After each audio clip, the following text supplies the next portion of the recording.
যে তুই ৩,০০০ টাকা রেডি করিস, তোর অমুক দিন কাট করে দেবো, ৩,০০০ টাকা রেডি করিস। কৃষি অহংকার, কৃষি আমার প্রাণ, কৃষিপ্রধান দেশ বাংলাদেশ। একেবারেই নিম্নবিত্ত সাধারণ মানুষ। এইটা তো আপনার থাকার ঘর না? এটা আমার থাকার ঘর। এই ঘরে বসবাস করছেন কত বছর? ২৫ বছর।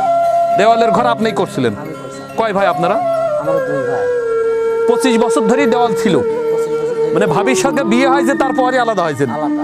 আবার এখনই দেওয়ালই দেবেন না, আশা করছি যে ওই দিক একটা কিছু করবো আর এখানে তারপর বেড়াবো, মানে ওখানে বিল্ডিং করবেন এরকম আশা আছে? এরকম আশা আছে। এই পরিমাণ টাকা কি গুছাই ফেলেছেন? এখন কিছু কম আছে।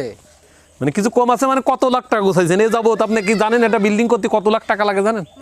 8 লাখের ভিতরে আমার বাড়িটা কমপ্লিট হলেই হলো। আমার আর বেশি কিছু আমি চাই। জমি জায়গা আছে কতটুকু? জমি বাবার? জায়গা 1 কাঠা আর নেই, বাবার কিছুই নেই, কিছুই নেই, খালি এই বাড়িটুকু। এই বাড়িটুকু। তা 8 লাখ এইটুকু টাকা, আমার কিনা। 8 লাখ টাকার বাড়ি কোথায়?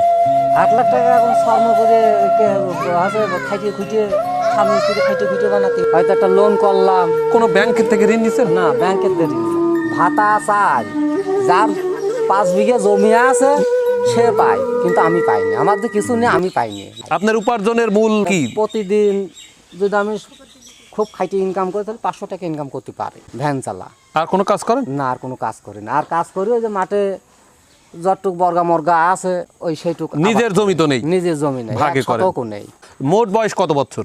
মোট আমার বয়স 44 বছর। কত বছর বয়স থেকে কাজ করে খাচ্ছেন? কাজের সাথে যুক্ত হয়েছি 10 বছরের কালেতে। এই 34 বছর ধরে কাজ করে এই যাচ্ছে, হ্যাঁ। কিন্তু কাজ করে এখন পর্যন্ত থাকার ঘরটুকুও করতে পারিনি, করতে পারেনি না? করতে পারিনি। আশা আছে, আপনি যে ঘরে ঘুমাবেন এইরকম স্বপ্ন কি দেখা সম্ভব? এখন স্বপ্ন যদি না থাকে, আমার তো বাল বাচ্চা আছে, বাল বাচ্চার জন্য তো একটু স্বপ্ন দেখতে হবে। মানুষ বাঁচে কিন্তু স্বপ্ন নিয়েই। হ্যাঁ, আপনিও আপনার সন্তানের স্বপ্ন নিয়ে সন্তানের স্বপ্ন। বাঁচবার আশা আছে। হ্যাঁ আছে। এভাবেই সাধারণ মানুষের জীবন। হ্যাঁ, আমার এক ছেলে পাগল আছে, ওই যে পাগল দেখেছি, দেখেননি? আমরা দেখেছি বুদ্ধিগতি বলে। হ্যাঁ, এই দিকটা নিয়েও তো আপনার বিভিন্ন ভাবে সাহায্য সহযোগিতা পাওয়ার প্রয়োজন। না, দেয় না। কারণটা কি? কারণ কি, যা আসে তারাই হয় না, তার আমার কেমন দিবে? এই যে লক্ষ লক্ষ কোটি টাকা বিভিন্ন দেশে পাচার হয়েছে, জানেন আপনি? হ্যাঁ জানি।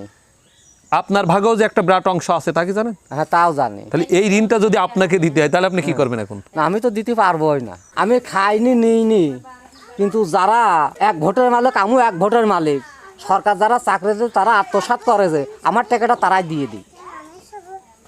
আপনি সুবিধা নেবেনও না, আমি দেবও না। কিন্তু আপনার প্রতিদিন 500 টাকার চাহিদা মোট। 500 টাকা চাহিদা। এখান থেকে বাজার করতে কি পরিমাণ টাকা খরচ হয়? বাজার করতে দেখা যাচ্ছে যে এই সপ্তাহে আমার 1000 খানেক টাকা বাজার লাগে। কি বাজার করেন? ওই কাঁচা মাছ, বাজারটা যায়। কাঁচা বাজার। এই বছর কেজি ধরে ইলিশ মাছ না, কয়দিন কিনেছেন? ওটা তো মনে হয় আমার বয়স পর্যন্ত আমি কিনতে পারি। খাওয়ার ইচ্ছা তো জাগে না? খাবার ইচ্ছা তো অবশ্যই জাগে, কিন্তু সৌভাগ্য হয় না। সৌভাগ্য হয় না। এটা গরিব মানুষের জীবন। গরিব মানুষের জীবন।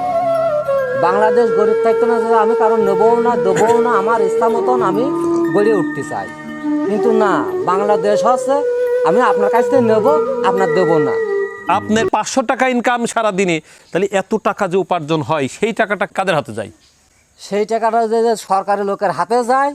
আর যারা সরকারি ফান্ডেতে দল করতে চাই, আমি আমলিগ করি, আমি বিএমপি করি, আমি জামাত করি, ওই সেই সব নেতার কাছে ওই ইনকাম হয়, আমার কাছে হয় না। সব আমি যদি এদের কাছে যদি কই যে ভাই আমার একটা পাগল ছেলে আছে, আমার একটা কাট করে দেন, তাহলে এরা বলবেন কি যে তুই 3000 টাকা রেডি করিস, তোর অমুক দিন কাট করে দেবো, 3000 টাকা রেডি করিস।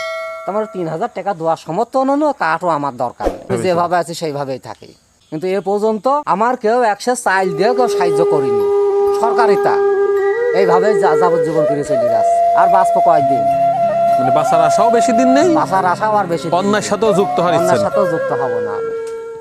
দর্শক, আপনারা শুনলেন যে এই রকম মানুষকে আমরা নীতি নির্ধারকরা কতটুকু মূল্যায়ন করতে পেরেছি বা কতটুকু সম্মান করতে পেরেছি।